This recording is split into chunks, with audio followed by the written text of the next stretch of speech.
কথায় বলে পাগলে কিনা বলে ছাগলে কিনা খায়। আমেরিকার প্রেসিডেন্ট ডোনাল্ড ট্রাম্প সবাই বলে যে উনি নাকি পাগলের ফলাফ লেগে গেছে।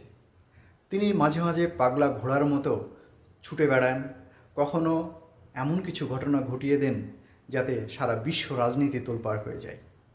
এতদিন পর্যন্ত যুদ্ধযন্ত্র, যুদ্ধজাহাজ, মিসাইল, পারমাণবিক বোমা ইত্যাদি ইত্যাদি বেচা কিনা হচ্ছে সেই দেশের সবচাইতে টাকার উৎস ছিল। কিন্তু আমেরিকার প্রেসিডেন্ট হঠাৎ করে বলে বসলেন যে এতদিন ধরে যে সমস্ত ঘটনাগুলো ঘটছে, একটা দেশের সঙ্গে আর একটা দেশের অস্ত্র কেনাবেচা, সেখানকার সামরিক অস্ত্রশস্ত্র কেনাবেচা, এই সামরিক অস্ত্রশস্ত্র কেনাবেচায় একঘেয়ে হয়ে গেছে। এই একঘেয়ে থেকে বেরিয়ে আসতে গেলে আমাদের একটা কাজ করতে হবে। আমাদের সবচেয়ে পছন্দের একটা দেশ আছে, সেই দেশটির নাম ডেনমার্ক। এই ডেনমার্ককে আমরা কিনতে চাই। হ্যাঁ, হয়তোবা যারা প্রথম শুনছেন অবাক লাগছে, কিন্তু এটাই বাস্তব। ডোনাল্ড ট্রাম্পের মাথায় ঢুকেছে এখন একটা আস্ত দেশ কেনার। আর এই দেশ কিনতে গেলে তিনি প্রকাশ্যে বলেছেন মাথা পিছু $1,00,000 করে দেওয়া হবে সেই দেশের নাগরিকদের। ভাবুন তাহলে, ডোনাল্ড ট্রাম্প বলে বসলেন যে ডেনমার্কটা আমার দরকার, আর ডেনমার্ক যদি সরাসরি বিক্রি করতে না চান তাহলে সেখানকার প্রশাসন যদি বিক্রি করতে না চান তাহলে সেখানকার স্থানীয় মানুষ যারা আছেন, সেখানকার সিটিজেন্স যারা আছেন, তাদেরকে প্রত্যেককে আমি টাকা দেব। সেই টাকার পরিমাণটা কত? $1,00,000, যেখানে ভারতীয় টাকায় প্রায় 1 কোটি টাকা, 90 লক্ষ 92 লক্ষ টাকা মতো আর কি। ভাবুন, একবার ভাবুন যে আমেরিকার প্রেসিডেন্ট ডোনাল্ড ট্রাম্পের মাথায় যখন পাগলা ঘোড়ার মতো দাপাদাপি শুরু হয় তখন মাথায় কোনো কাজ করে না। আমরা সদ্য দেখেছি ভেনেজুয়েলার প্রেসিডেন্ট মাদুরোকে কী করে নাটকীয়ভাবে একদম ফিল্মি কায়দায় নিজের দেশে তুলে নিয়ে এসেছেন। এই তো গেল একটা নতুন ইতিহাস। তার নতুন ইতিহাস তৈরি করতে খুব ভালো লাগে। তিনি বলেছিলেন যে আমাকে শান্তিতে নোবেল দেওয়া হোক। তিনি শান্তিতে নোবেল পাননি, এরই কি ফলপ্রসূ হিসাবে আমরা এগুলো দেখতে পাচ্ছি। কখনো স্বাধীন দেশের প্রেসিডেন্টকে তুলে নিয়ে আসছে, কখনো একটা আস্ত দেশকে কিনে নিতে চাইছেন। মজার বিষয়, ডেনমার্ক কিন্তু অন্য কোনো দেশের নয়, মানে ন্যাটোভুক্ত দেশ। এই পৃথিবীতে যে ন্যাটো সংগঠন আছে সেই সংগঠনের মধ্যেকার দেশ হচ্ছে ডেনমার্ক। আর এই ডেনমার্ককেই কিনে নিতে চাইছে বর্তমানে আমেরিকার প্রেসিডেন্ট। হ্যাঁ, এটাই বাস্তব, এটাই সত্য। কিন্তু এই ডেনমার্ক হঠাৎ করে কেন কিনতে চাইছে? ওই প্রাকৃতিক সম্পদে ভরা একটি দেশ, বর্তমানে আইন শৃঙ্খলার দিক থেকে, মানুষের সুশৃঙ্খল জীবনযাপন থেকে শুরু করে সারা পৃথিবীতে 2 নম্বরে। সেখানকার শান্তি, সেখানকার মানুষের শিক্ষা সম্পূর্ণ বিনামূল্যে। যতদিন পড়াশোনা করবে সম্পূর্ণ বিনা খরচায়, নিখরচায় সেখানকার ছেলেমেয়েরা পড়াশোনা করতে পারবে। সেখানে জব 100% গ্যারান্টি। এত সুখে আছে তারা, আর ডোনাল্ড ট্রাম্প এই সুখ সহ্য করতে পারছে না। সেই কারণে তিনি প্রস্তাব দিয়েছেন যে একদম এই গোটা দেশটাই আমি কিনে নিতে চাই। এখন প্রশ্ন হচ্ছে, এই দেশটা কেনার পরে তিনি কি করতে চান? কিছু কিছু মানুষ বলছে যে ডোনাল্ড ট্রাম্পের এই সুখী দেশটাকে দেখে ঈর্ষা হচ্ছে, হিংসা হচ্ছে, এর জন্যই তিনি কিনতে চাইছেন। আজকে 2026 সালে তিনি হয়তো বলেছেন যে দেশটা কিনতে চায়, হয়তো কিছুদিন পরে দেখতে পাবো যে তিনি হয়তো একটা নির্বাচন করে বসবেন সেখানকার সাধারণ মানুষকে নিয়ে। সেখানকার সাধারণ মানুষকে এটা নিয়ে নির্বাচন করবেন যে তারা আমেরিকার কাছে বিক্রি হতে চায় কি চায় না। সেখানে হাজার হাজার ডলার ইনভেস্ট করবে। সেখানকার 51% মানুষকে যদি ভোটে সংগঠিত করে নিজের কোর্টে বল ঠেলে নিয়ে আসা যায় তাহলেই কিনে ফেলবে। শুনতে অনেকটা গল্পের মতো মনে হচ্ছে। আমরাও তাই। প্রথমে আমি যখন খবরটা দেখলাম তখন আমি বললাম, সত্যি এটাও কি সম্ভব? কিন্তু ডোনাল্ড ট্রাম্পের ইতিহাসে সব কিছুই সম্ভব। তিনি ইতিহাস রচিত করেন। একটা সিনেমার ডায়লগ মনে পড়ে যাচ্ছে, খবর পড়ি না, খবর দেখি না, খবর তৈরি করি। আর আমাদের ডোনাল্ড ট্রাম্প, তিনি খবর দেখেনও না, খবর পড়েনও না, তিনি খবর তৈরি করেন। আর এই খবর সারা পৃথিবীর মানুষ দেখে চুপচাপ গালে হাত দিয়ে, তাদের কিচ্ছু করার নেই। কেননা সর্বশক্তিমান যে পৃথিবীর দাদা, সেই ট্রাম্প যখন মনে যা বলে তার কার্যকারী 100% না হওয়া পর্যন্ত তিনি চুপচাপ থাকেন না। কখনো ইরানের মধ্যে মানুষকে বিভ্রান্তি করে সেখানে গণ অভ্যুত্থান তৈরি করা, কখনো বাংলাদেশের মধ্যে আপামর জনসাধারণকে গণ অভ্যুত্থানের মধ্যে ঠেলে দেওয়া, আবার কখনো আমরা দেখেছি সাদ্দাম হোসেনকে তুলে নিয়ে এসে বিচারের নামে প্রহসন করা, আবার সদ্য ঘটে যাওয়া ঘটনা। সব মিলিয়ে যা পরিস্থিতি, তাতে আরও একটি বিশ্বযুদ্ধের দিকেই আমরা এগিয়ে যাচ্ছি। যদি বিশ্বযুদ্ধ এই সময় হয়, তাহলে দ্বিতীয় বিশ্বযুদ্ধের জন্য যদি হিটলার দায়ী থাকে, তাহলে নিঃসন্দেহে তৃতীয় বিশ্বযুদ্ধের জন্য আমেরিকার প্রেসিডেন্ট 100% দায়ী থাকবে। সত্যি আমরা অবাক হয়ে যাই, ভাবতে অবাক লাগে। ন্যাটোভুক্ত একটা দেশ, সেই ন্যাটোভুক্ত দেশকেও ছাড়ছে না।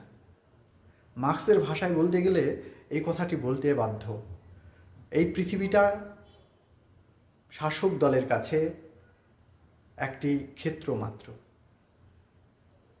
অর্থাৎ সমুদ্রের মাঝে যেমন অনেক ছোট বড় মাছ থাকে এবং সেই ছোট মাছগুলোকে বড় বড় মাছগুলো গিলে গিলে খায়, সেখানে কেউ প্রতিবাদ করার থাকে না।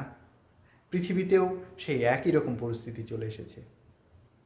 মার্ক্স কত দূরদৃষ্টি সম্পন্ন। তিনি সেই সময় বলেছেন যে এই পৃথিবীতে একটা সময় আসবে যে ছোট ছোট দেশগুলোকে বড় বড় দেশগুলো গিলে গিলে খাবে, আর নীরব দর্শক হয়ে তাকিয়ে থাকার ছাড়া বিকল্প কোনো কিচ্ছুটি করার থাকবে না অন্য দেশগুলোর। আর সেটাই হচ্ছে। আজকে ভেনেজুয়েলাকে একদম ধূলিসাৎ করে দিল। জাতিসংঘ কোথায়? বিশ্ব মানবতা কোথায়? প্রশ্ন রাখছি আমরা সব সময়, কিন্তু কাজের কাজ কিছুই হচ্ছে না। সেখানে চীন, রাশিয়া নীরব দর্শক। কেউ কেউ বলছে যে চীন এবং রাশিয়া নাকি আমেরিকার সঙ্গে ভিতরে ভিতরে সেটেল করে নিয়েছে। কিন্তু রাজনীতিতে কোনো কিছুই অসম্ভব নয়।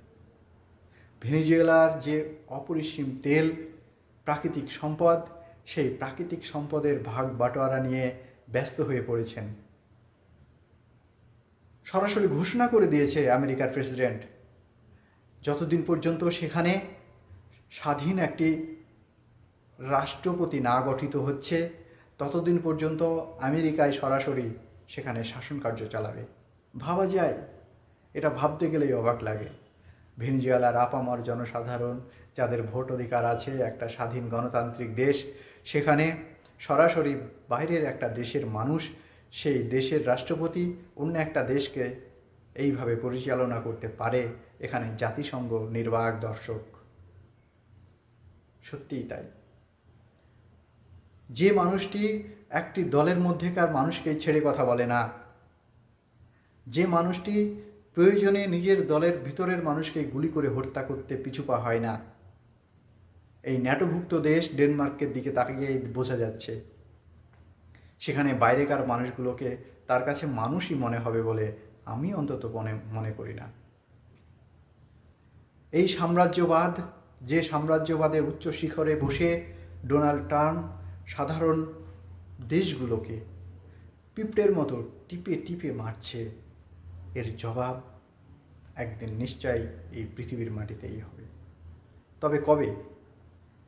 বলছে 10 বছর, 15 বছর, 20 বছর, 100 বছর, যতদিনই লাগুক না কেন, তাতে যুগে যুগে অনেক দেশ দখল করেছে হিটলার, শেষ পর্যন্ত একটি দেশও ধরে রাখতে পারেনি। আমরা দেখেছি ইংল্যান্ডের দিকে তাকিয়ে কীভাবে সারা পৃথিবীকে চষে বেড়েছে। এক সময় ব্রিটিশদের পদানত হয়ে, ইংল্যান্ডের পদানত হয়ে ভারতবর্ষ প্রায় 200 বছর শাসনকার্য চালিয়েছিল ব্রিটিশরা। পক্ষান্তরে কী ঘটেছে? নির্মমভাবে পরিণত হয়েছে তাদের। আজকে কটা মানুষ এই দেশ সম্পর্কে বলে? আজকে ডলারের দৌলতে আমেরিকার দাদা হয়েছেন যিনি, তারও ডলার একদিন শেষ হবে। আর এই ডলার শেষ হওয়ার ভয় দেখছে সবচাইতে ভারত, চায়না এবং রাশিয়া। এই তিনটি দেশের পিছনে সবচাইতে তার চক্ষু শুল হয়েছে। তারা ব্রিক্স নামে যে নতুন কারেন্সি নিয়ে আসতে চাইছে, সেই ব্রিক্সের দিকে তাকালেই টান চোখে কিছু দেখতে পায় না। পাগলের মতো কখনো বলে 500% ট্যারিফ বসিয়ে দেবো ভারতকে হাতে মেরে দেব, কখনো চায়নাকে বলে, কখনো রাশিয়াকে বলে। বর্তমানে ভারতবর্ষে সবচাইতে শক্তিধর দেশ আমেরিকা হলেও চায়না কিন্তু দ্বিতীয় পজিশনে আছে, আর চায়নার সঙ্গে আছে রাশিয়া, ভারত। যদি এই প্রসেসেই সামনের দিকে এগিয়ে যায় তাহলে ন্যাটো আগামী দিনে ভেঙে ছারখার হয়ে যাবে। আর ন্যাটো ভেঙে যদি ছারখার হয়ে যায় তাহলে ডোনাল্ড ট্রাম্পের কিচ্ছুটি করার থাকবে না। সেই পথে এগিয়ে যাচ্ছে, তবে সময় কিন্তু বেশি দিন নেই। বেশি দিন নেই মানে কালকেই হয়ে যাবে এটা কিন্তু নয়। জিও পলিটিক্সের ভাষাতে বেশি দিন মানে কমপক্ষে 20 বছর। তাই আমাদেরকে লক্ষ্য করে রাখতে হবে যে 2050 পর্যন্ত কোন দিকে এগিয়ে যাচ্ছে। তবে ডোনাল্ড ট্রাম্প কিন্তু সব দিক থেকেই শক্তি অর্জন করতে চাইছে। প্রাকৃতিক সম্পদ, ডলারকে আগামীতে আরও বেশি শক্তিশালী করতে চাইছে। প্রাকৃতিক সম্পদ একদম হাতের মুঠোর ভিতরে রেখে দিতে চাইছে, আমরা কিন্তু দেখছি। কিন্তু চাইলেই তো সব হবে না, ভুল প্রত্যেকেরই আসবে। আর সেই ভুলের মাসুল দিতে হবে এই দাদাকে। আর এই ভুল ধরার জন্য অপেক্ষা করছে ভারত। ভারতকে যারা মনে করছে কিছুই নেই, ভারতের সবচাইতে বেশি যেটা আছে সেটা হচ্ছে সামরিক শক্তি। সেই সামরিক শক্তি ভারত কিন্তু কোনো সময়তেই দেখাতে চায়নি। আপনারা দেখেছেন নেহরুর সময় থেকে আজকে মোদিজির সময় পর্যন্ত কখনো দেখাতে চায়নি সামরিক শক্তি। তাদের কত পরিমাণে পারমাণবিক শক্তি আছে, কত পরিমাণে ম্যানুয়াল ফোর্স আছে, কখনো প্রকাশ্যে নিয়ে আসেনি। তবে প্রকাশ্যে যেদিন নিয়ে আসবে সেদিনকে আমেরিকার দাদাগিরি এই পৃথিবীতে আর থাকবে না। সেদিনকে নতুন কোনো দাদার খোঁজ পেয়ে যাবে এই পৃথিবী। তাই আমরা এই অপেক্ষায় আছি কবে এর শেষ। যে দেশটি ন্যাটোকে কেন্দ্র করে সারা পৃথিবীর রাজা হয়েছে সেই ন্যাটোভুক্ত দেশকেই ছাড়ে না, তাহলে ভারতকে কেন ছাড়বে? আমরা কোনোভাবেই, আমরা ভারতীয় হিসাবে, আমরা ভারতীয় আপামর জনসাধারণ অন্ততপক্ষে আমেরিকার কাছে মাথা নত করতে চাই না। আমরা সব সময়কার জন্য স্বতন্ত্র ভারতের সার্বভৌমত্ব রক্ষার্থে আপামর জনসাধারণ দরকার হলে 2 বেলা খেয়ে থাকবো, 3 বেলা খাবো না, তবুও